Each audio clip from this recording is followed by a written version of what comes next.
Today's Passion for Food mini recipe, this super quick and easy barbecue sauce. I actually came up with this recipe when I noticed the just shocking levels of sugar in commercial barbecue sauces, so let me show you how to put this together.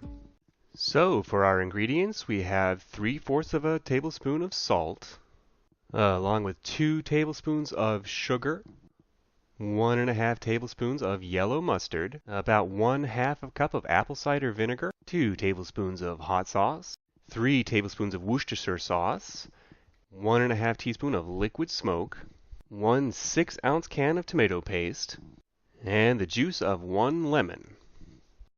And just a quick note on the hot sauce, I wound up using Valentina sauce, but use whatever your favorite sauce is. Putting it together really couldn't be easier. All we want to do is just combine everything here and bring it to a boil.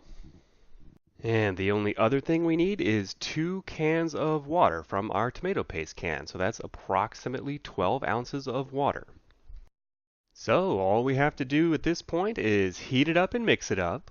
The only other note I really have is that you do want to let it cool down completely before you use it. The flavors do come together and mellow a bit as it cools, although you could use it warm if you really needed to. If you like a little more heat in your sauce, you can add some cayenne to this. But that's it. I hope you've enjoyed this mini recipe from Passion for Food and you give this sauce a try soon. If you enjoyed this recipe, please give me a thumbs up below and consider subscribing for updates on our weekly videos.